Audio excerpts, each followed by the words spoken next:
tidak jelas menjadi tanggung jawab siapa, yaitu fungsi keamanan.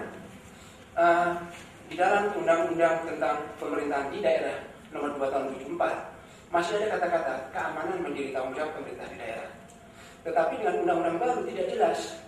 Sedangkan strukturnya polisi langsung di bawah presiden. Padahal karakteristik dari keamanan adalah penuh dengan karakteristik lokal. Sehingga sebetulnya keamanan yang sebenarnya pada hakikatnya adalah penegakan hukum harus diajarkan menjadi tanggung jawab kepala daerah. Sekarang ini tidak pernah ada kepala daerah yang sadar bahwa dia mempunyai tanggung jawab keamanan. Konkretnya adalah bahwa polisi pada tingkat pusat harus punya pejabat politik yang mempunyai akuntabilitas politik atas kebijakan kepada Polri, yaitu menteri. Sedangkan keamanan yang merupakan tanggung jawab kepala daerah, polisi melaksanakan fungsi penegakan hukum atas dasar kebijakan kepala daerah sebagai otoritas politik di daerah, walaupun polisi masih bisa tetap merupakan institusi nasional. Mungkin itu saja dulu, Pak. Terima kasih. Terima kasih, Pak Gus. Beberapa tahun yang lalu saya memang diskusi sama teman-teman asing gitu ya. Mereka mengatakan bahwa Indonesia itu memang cepat sekali perkembangan demokrasinya, dan apalagi kalau indikatornya pemilu dengan adanya pemilihan langsung itu di tingkat daerah. Banyak sekali negara-negara di dunia itu nggak berani melakukan itu karena fragmentasinya akan semakin besar. Tapi saya katakan bahwa orang Indonesia memang suka melompat ya. Jadi kita memang suka sesuatu yang lebih maju daripada negara yang lain. Tapi saya jadi terjebak sama pernyataan Pak Syarif. Memang harusnya memang ada suatu proses mungkin yang harus kita lewati ya dalam suatu tataran prinsip-prinsip yang harus kita lalui bersama dalam konteks elit dan lain sebagainya. Nah, saya mau bertanya konsep itu Pak sebenarnya. Di dalam kalau misalnya kita melalui dari Orde Baru ke sekarang suatu otoritarian yang terlalu otoriter. Kalau misalnya saya mau gambarkan stepnya, berarti otoritarian personalis tadi, jadi classical authoritarian, baru masuk ke demokrasi gitu ya. Nah sekarang artinya kita udah masuk ke classical authoritarian, karena sekarang itu sudah terlalu banyak elit, semua orang di daerah itu menjadi raja, dan raja itu sendiri pun punya banyak elit lagi, jadi banyak sekali gitu. Artinya kita sudah siap sebenarnya masuk ke rezim demokrasi gitu ya, yang lebih substantif. Nah ini dugaan saya. Nah, saya mau bertanya itu ke Pak Syarif, apa benar dugaan saya ini? Dan yang kedua, ini berkaitan juga dengan kewenangan yang kita akan atur dalam konteks otonomi daerah ini. Sekarang posisi kita kalau dalam konteks demokrasi daerah, demokrasi tadi sudah di classical authoritarian. Nah, bagaimana dalam konteks kewenangan yang harus dijalankan atau dihubungkan antara pemerintah pusat dengan pemerintah daerah? Apakah itu bisa one big leap juga atau juga harus melalui proses yang sama? Mungkin itu saja. Terima kasih. Terima kasih Pak Dimas. Silakan Pak. Assalamualaikum warahmatullahi wabarakatuh. Selamat sore. Salam sejahtera bagi yang lain. Nama Sujeni Pak. Langsung aja. Itulah fenomena yang ada di masyarakat kita Pak. Jadi memang mungkin terlalu dikekang lama, tiba-tiba jatuh 98 itu reformasi, ternyata kita kaget ingin berbuat apa. Itulah yang sekarang terjadi. Memang tidak bisa dihindarkan.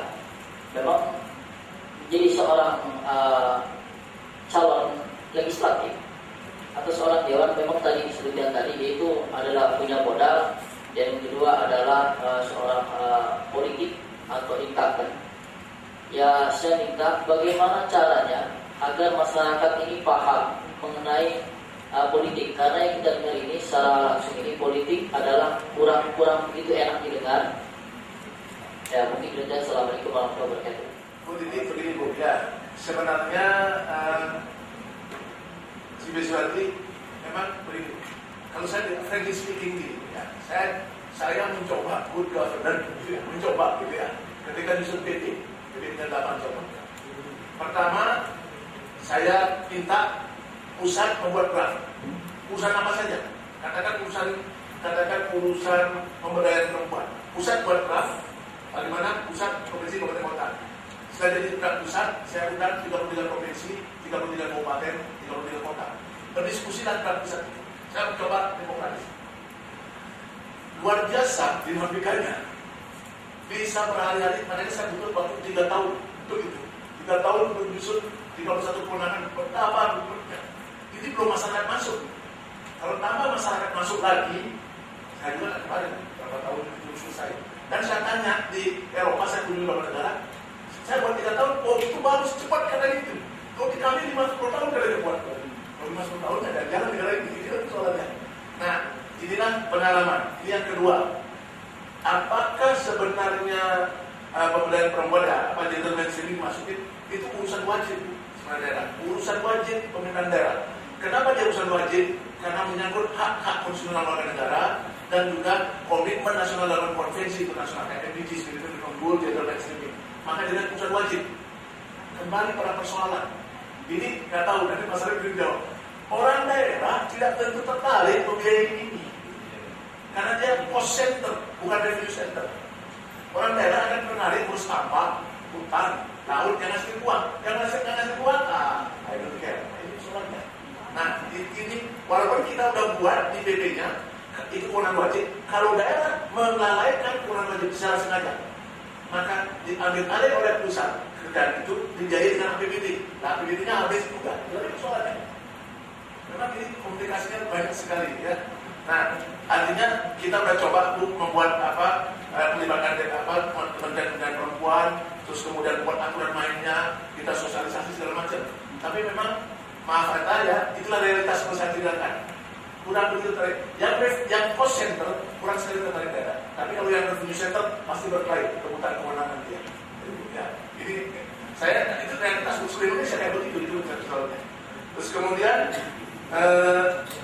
Pak Agus, ini nanti Pak. Saya jelas sebenarnya sebagai Bapak provinsi apa sih ya? Jadi gini, masalahnya Pak Agus kita dikunci oleh konstitusi, itu persoalannya Pak. Pasal 18 konstitusi katakan NKRI dibagi atas provinsi, provinsi dibagi atas kabupaten kota, yang masing-masing mempunyai pemerintahan daerah yang diatur dengan undang-undang. Mau nggak mau jadi otonom provinsinya, itu persoalannya. Nah, ketika kita berbagi kewenangan, paling sulit menentukan kewenangan provinsi. Paling sulit, setengah mati. Urusan lintas kabupaten, ya kalau jalan provinsi gampang tentukan Pak. Ya sungai, dua lintas kabupaten gampang. Tapi kalau urusan yang lain, setengah mati. Ambil ke realitas sekarang. Saya ngajar di Depok, saya tanya Mas Romi. Sebutkan 3-5 pelayanan publik yang diberikan oleh Provinsi Jawa Barat terhadap Depok. Sebutkan aja. Karena kalau kemakmuran, sebutkan 5 pelayanan publik. Ada Pak, 1 jalan antar kabupaten. Oh bagus, dari Depok ke Bogor, jalan provinsi. Nomor 2, udah bingung nyarinya. Oh ada Pak, sungai dari Depok, oh itu buang sampah lagi. Nomor 3, udah ketemu. Artinya pertanyaannya kemudian, kalau itu persoalannya, artinya kontribusi provinsi ke kemakmuran rakyat dan partai kecil sekali. Kalau dia kecil sekali, kenapa DPRD-nya harus besar? Ulangi saja. Kenapa kantornya harus besar? Pada satu sisi